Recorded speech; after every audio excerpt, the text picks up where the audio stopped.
अस्सलाम वालेकुम वरहमतुल्लाहि वबरकातुहू। मैं आज प्रेस कॉन्फ्रेंस इसलिए अर्जेंट लिया है आपके सामने, आप लोगों को इसलिए बुलाया हूँ कि कुछ बातें थी, लोगों का फ़ोन आ रहे थे, कॉल्स आ रहे थे मेरे को कि भाई आपकी सभा नहीं है, प्रचार नहीं है, रैली नहीं है, आपका कुछ दिख नहीं रहा है। तो वो जो है, हम अभी तक बैठे थे, कुछ जवाब हमारे को ऊपर से नहीं आया था, लेकिन हमारे को क्लियरिफिकेशन हमारी पार्टी की तरफ से नहीं मिला है। इसके लिए हम इस चीज़ को यहीं पर न्यूट्रल कर दिए। ऐसे आरोप भी लगते हैं कि आपका चर्चा काफ़ी हुई, उसके बाद कई ऐसा आरोप लगता है कि पार्टी कहीं ना कहीं मैनेज हो गई, तो उस पर क्या खुलासा करेंगे?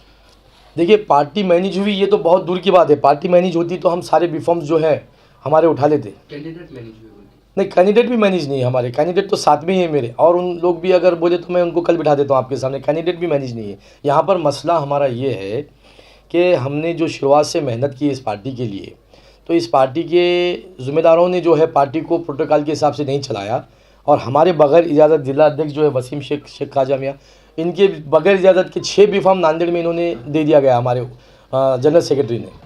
तो वो इस बात को लेके हम थोड़ा सा नाराज़ थे, और राष्ट्रीय अध्यक्ष जो हमारे सदर साहब हैं उनसे भी बात किए, तो वो ऐसे हमारे को कुछ उसका खुलासा नहीं हुआ है। तो हमारी जो है नाराज़गी हुई है, और नाराज़गी की वजह से हम ये चीज़ को आगे नहीं बढ़ाए। तो हमारी भी इच्छा थी, हमारी ख्वाहिश थी कि हम लड़ेंगे, ज़ोरों शोर से लड़ेंगे, ताकत से लड़ेंगे। तो हम इसकी वजह से नाराज़ हुए कि हमारे नाक के नीचे 6 बी फार्म दिए, और वो लोगों ने बी फार्म को यूज़ किया, इस्तेमाल करके फिर बाद में फार्म को उठा लिया गया है।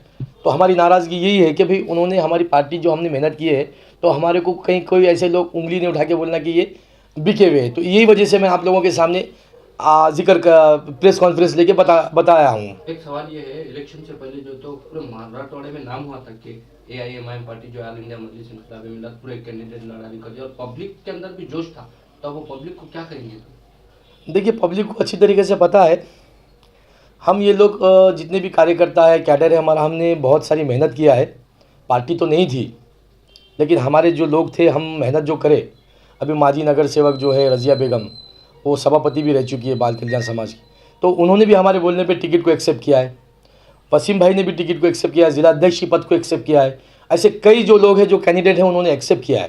तो पार्टी अच्छी थी, पार्टी के मगर प्रोटोकॉल उसको मेरे को समझ में नहीं आने की वजह से हम न्यूट्रल हुए। और हमारा पब्लिक से एक आह्वान है कि वो हमने किसी को समर्थन नहीं दिया है, ना ही किसी को सपोर्ट किया है। हम किसी से भी ऐसा नहीं है कि भाई खुश है कि भाई इनको तुम वोट दो, नहीं। हम पब्लिक से, आवाम से ये गुजारिश करेंगे कि देखो, जितने मेरे चाहने वाले लोग हैं वो मुझे भी ना वोट करें, और ना ही मेरे पार्टी के जो पदाधिकारी अभी ठहरे हुए ना उनको वोट करें।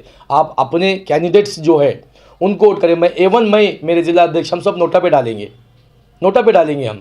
हमको वोट अभी नहीं करना, इलेक्शन में हमारे को भाग ही नहीं लेना है, इससे ही नहीं लेना है हमारे को। लड़ेंगे तो हम फिर अच्छे तरीके से लड़ेंगे, लेकिन हमारे को जब तक ये चीज़ का खुलासा नहीं हुआ था, तो आज खुलासा हो गया, कोई जवाब नहीं आया। इसके लिए हमने ये प्रेस कॉन्फ्रेंस बुलाकर आप लोगों के सामने बताना ज़रूरी समझा कि इतनी मेहनत के बाद में भी यही रिजल्ट है, प्रोटोकॉल के हिसाब से नहीं चलती है पार्टी, तो फिर हमको नहीं करना है। तो आपकी नज़र में, अब आप तो खैर जो आपकी मानसिकता बता रहे, तो आपकी नज़र में कोई मौजूद कैंडिडेट होंगे तो उनके साथ जाना या उनको सपोर्ट करना, ऐसा इरादा है क्या? नहीं, अभी देखो, आप आपका बाहर का माहौल देखो कैसा चल रहा है। कांग्रेस से MIM से कांग्रेस, चेहरे वही है, पार्टी बदल रहे, लेकिन लोगों के मसले जो मसाइल है वही वहीं के वहीं रुके हुए हैं। तो ये जो अभी हमारे पास इतना ओल्ड सिटी में स्लम एरिया है, उनके बारे में कोई ध्यान नहीं है। 5-5 टर्म से चुन के आ रहे, 4-4 टर्म से चुन के आ रहे, लेकिन इलेक्शन जब भी आ रहा तो उनको पैसों में ख़रीद रहे। तो मैं जनता से भी ख़ास तौर पे बिलखुसूस अदबन गुजारिश है मेरी जनता से कि पैसे ना लो मेरे भाई, ना लो मेरे भाई। आपको सलाम का जवाब चुन के आने के बाद नहीं देते वो लोग, क्यों ऐसा कर रहे हो आप? पैसा मत लो, उनको आप एग्रीमेंट करके लो, उनसे आप कसम खिलवा कर लो, बिठा कर लो, मस्जिद में वादे करके लो। हो सकता है अल्लाह का कुछ खौफ खुदा है और तुम्हारा काम करे, काम करवा के लो। मत करो पैसे से, बिल्कुल वोट को आप अपने वोट को मत बेचो और पैसे से मत करो। जो भी अगर मैं बोला आपको तकलीफ़, मैं पूरे लोगों के बारे में नहीं बोल रहा हूँ कि सभी लोग ऐसे हैं, कुछ जो लोग हैं उनकी वजह से ये जो हो रहे हालात, तो वो लोगों को बता रहा हूँ कि पैसा मत लो, आप उनसे काम लो। आपको वो सलाम का जवाब भी नहीं करेंगे, अगर पैसा लेकर वोट देंगे तो आपसे बात भी नहीं करेंगे वो। ठीक है, कुछ नहीं। कौन सी भी पार्टी आप ज्वाइन कर सकते थे, मगर आपने एक ऐसी पार्टी चुनी जिसका ज़्यादा वजूद नांदेड़ में नहीं था। आप आने के बाद थोड़ा बहुत बना माहौल, अब आपके साथ ऐसा हुआ, तो जो लोग नए हैं, जो राजकारण में आ रहे हैं, उनके हौसले पस्त हो जाएंगे, उनको क्या राय देंगे आप? देखिए, मैं यही बोलूँगा कि पार्टियाँ तो बहुत सारी है, बस अपने ऊपर है कि हम जितना स्ट्रगल कर सकते हैं और हम जो भी नई पार्टी लाकर उसको हम अपने आप को मतलब वो पार्टी को भी और अपने आप को भी स्ट्रॉन्ग कर सकते, तो बिल्कुल वो कार्यकर्ताओं को मैं बिल्कुल ऐसा ही बताऊंगा कि हिम्मत ना हारे। हम ऐसी पार्टी ज्वाइन करेंगे जो प्रोटोकॉल के हिसाब से चले और नौजवानों का साथ दे और कार्यकर्ताओं की जो मेहनत है वो मेहनत का उनको फल मिले। ये मैं कार्यकर्ताओं से कहूँगा कि भाई बिल्कुल हिम्मत ना हारे, हम आगे भी फाइट करेंगे। बट मैंने किसी को समर्थन नहीं दिया है और ना ही दूंगा। मैं आज फिर से एक बार कहूँगा कि पैसा लेकर वोट मत दो मेरे भाई। आप अपने काम जो है काम करवा के ले सकते हो, उन लोगों से आप अपने काम को करवा के लो। और सब पुराने चेहरे पार्टी के जो लोग हैं, इधर भी वही है उधर भी वही है। नौजवानों को मौका दो, जो नौजवान बच्चे, मैं किसी को तायद नहीं करूँगा, मैं और आज भी तायद नहीं करूँगा और कल भी तायद नहीं करूँगा। बिल्कुल आप आपकी मर्जी के हकदार है, आप जिसको वोट देना चाहते हैं आप दे सकते हैं। ठीक, शुक्रिया। मजबूरन ये फैसला ले रहे हैं, इसका जिम्मेदार कौन है, किसकी वजह से यह परिस्थिति बनी? देखिए, इसमें ज़िम्मेदार सबसे पहले तो जो माजी ततार है, वर्किंग प्रेसिडेंट, इनका और नांदेड़ के कुछ लोगों का जो कम्युनिकेशन था, तो उनकी वजह से ये सारी आगे बात को बढ़ाकर बी फार्म यहाँ पर आया। उसमें हमने खबीर साहब को बताया, तो खबीर साहब ने जो इस पे ध्यान नहीं दिया है, ऐसी छोटी मोटी बातें उन्होंने बताया कि होते रहती है, लेकिन ये मेरे लिए छोटी मोटी बात नहीं थी। 6 बी फार्म थे जिसमें यहाँ पर भरा गया है AIMIM इनकलाब पार्टी से, फिर उसको रिटर्न वापस ले लिया गया है। जो भी हुआ है उनका मालूम हो, मेरे को उसका आइडिया नहीं, लेकिन वापस लिया गया, तो ये मेरे को तकलीफ़ है। इसके ज़िम्मेदार MA खबीर साहब भी है।